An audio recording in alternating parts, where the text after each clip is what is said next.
चले देखिए, हम लोग अभी तक पढ़े हैं गौण लैंगिक लक्षण, ठीक है। तो गौण लैंगिक लक्षण के बारे में हम लोग बता दिए।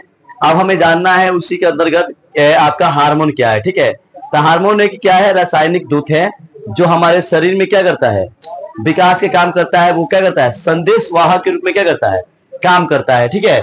और ये क्या करता है, किसी भी काम को शुरू करने या बढ़ाने या क्या करने का, कम करने का काम कौन करता है, हार्मोन करता है, ठीक है। हमारे शरीर में जो हार्मोन का काम है वो काफी महत्वपूर्ण काम है, ठीक है। जितने यौना अवस्था में हमारे जितने परिवर्तन होते हैं वो सब किसके तरह होते हैं, हार्मोन के तहत होते हैं, ठीक है।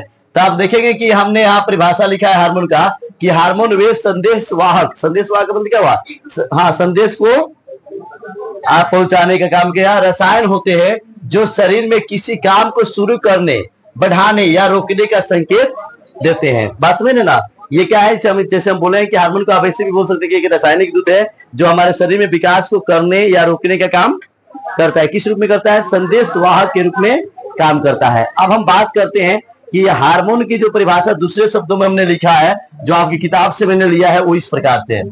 यह ऐसा रासायनिक दूत है जो अंतःस्रावित ग्रंथियों, किस ग्रंथियों, अंतःस्रावित ग्रंथियों अथवा अंतःस्रावित तंत्र द्वारा क्या होती है, स्रावित किए जाते हैं। स्रावित करने का मतलब होता है बहाव। क्या होता है, ये ऐसा रासायनिक दूत है जो अंतःस्रावित ग्रंथियों अथवा अंतःस्रावित तंत्र द्वारा क्या होते हैं, स्रावित किए जाते हैं। अंतःस्रावित का मतलब अंदर में बहने वाला, कहां बहने वाला। अब देखिए अंतःस्रावित ग्रंथियां क्या होती है, अब उनको जानना है। अंतःस्रावित ग्रंथियां का भी मैंने परिभाषा यहाँ पे लिखा है कि अंतःस्रावित ग्रंथियां वे ग्रंथियां होती हैं जो हार्मोन का स्राव सीधे रक्त में करती है। मतलब अंतःस्रावित ग्रंथियां कौन होती है, अंदर में, वो रक्त वाहिनियां में नहीं, सॉरी रक्त वाहिनी करें, आपका रक्त वाहिनी में होती है। देखिए आप लिख रहा है वे ग्रंथियां होती है जो हार्मोन का स्राव सीधे कहां करती है, रक्त में होती है। कहां पे होती है, मतलब वे ग्रंथियां जिसका क्या होता है, मतलब किसका, आपका यहाँ पे रक्त वाहिनियां वे ग्रंथियां होती है, यहाँ पे अंतःस्रावित ग्रंथियां वे ग्रंथियां होती है जो सीधे हार्मोन का स्राव कहां करती है, रक्त में करती है। मतलब हार्मोन सीधे कहां लेके जाएगा, रक्त में। स्राव का मतलब क्या होता है, बहना। तो ये क्या होता है, ग्रंथियां क्या होती है, अंतःस्रावित ग्रंथियां क्या होती है कि हार्मोन का बहाव सीधे कहां होता है, खून में होता है। कहां होता है, खून में। अब हम बात करेंगे, आपने समझ गया कि हार्मोन क्या होता है। हार्मोन एक रासायनिक दूत होता है जो हमारे शरीर के विकास में क्या होता है, सहयोग करता है, या उसको विकास को रोकने में भी क्या करता है, सहयोग करता है। रोकने और बढ़ाने में काम किसका होता है, हार्मोन का होता है। हार्मोन क्या होती है, एक अंतःस्रावित ग्रंथियां होती है। हार्मोन क्या होती है, अंतःस्रावित ग्रंथियां। अब अंतःस्रावित ग्रंथियां के बारे में मैंने बता दिया कि अंतःस्रावित ग्रंथियां वे ग्रंथियां होती हैं जो हार्मोन का बहाव सीधे कहां करती है, खून में करती है।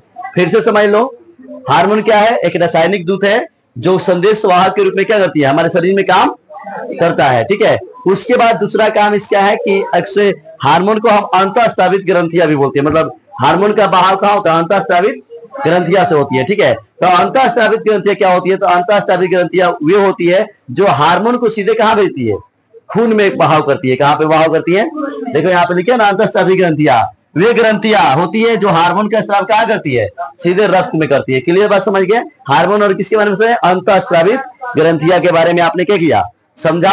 अब उसके बाद हम लोग पढ़ेंगे कि इस हार्मोन के तहत कौन कौन से मतलब हार्मोन पाए जाते हैं। चले देखेंगे, अब हम लोग यहां तक आ गए, कहां तक कि हार्मोन जो हमने भी पढ़े थे, तो लड़के यौना आरंभ में लड़के और लड़कियों में कौन से हार्मोन पाए जाते हैं, इन हार्मोन को क्या करना है, जानना है। ध्यान रखिएगा, परीक्षा में कई बार पूछा जाता है लड़कों के वृषण में पाए जाने वाले हार्मोन का नाम क्या है, तो लड़कों में पाए जाने वाले हार्मोन का नाम टेस्टो से याद रखिएगा। कहां से मिलेगा, टेस्टो आएस्ट्रो, क्या मिलेगा, टेस्टो एस्ट्रो। कौन, टेस्टो एस्ट्रो, टेस्टो एस्ट्रो, ऐसे याद रखिएगा, टेस्टो एस्ट्रो।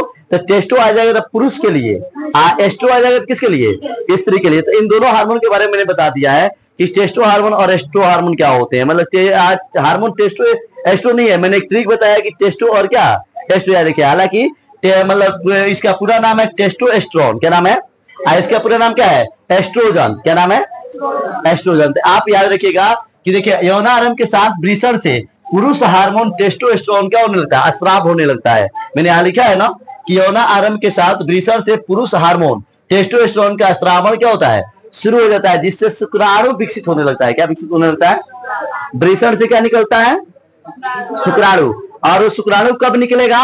जब टेस्टोस्टेरोन हार्मोन क्या होगा? स्रावित होगा। क्या होगा? पुरुष में कौन हार्मोन? टेस्टोस्टेरोन हार्मोन क्या होगा? स्रावित होगा। तो क्या होगा? शुक्राणु का विकास होगा।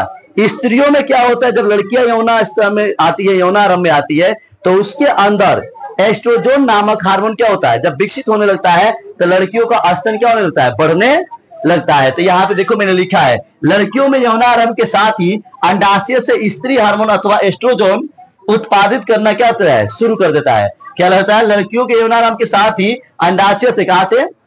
पुरुष में एस्ट्रोजन हार्मोन कहां से निकलता है? वृषण से। और लड़कियों में एस्ट्रोजन हार्मोन कहां से निकलता है? देखो क्या, अंडाशय से स्त्री हार्मोन अथवा एस्ट्रोजन उत्पादित करना क्या करता है? शुरू कर देता है, जिससे स्तन विकसित होने लगता है। जिन लड़कियों में यह हार्मोन ज्यादा होगा, कौन हार्मोन ज्यादा होगा? एस्ट्रोजन हार्मोन क्या होगा? ज्यादा होगा, तो उसके स्तन क्या होंगे? ज्यादा बढ़ेंगे। और जिसमें कम होंगे उनके स्तन क्या होंगे? कम बढ़ेंगे। तो ये ज्यादा बढ़ना एस्ट्रोजन बहुत ठीक नहीं है। कोई भी हार्मोन ज्यादा होना ठीक नहीं है। मीडियम में रहेगा तो क्या है? ठीक है। अगर कम रहता है तो विकास रुक जाएगा, आज ज्यादा हो जाता है तो इतना ज्यादा विकास हो जाएगा कि पूछिए मत, अच्छा ही नहीं लगेगा, है ना।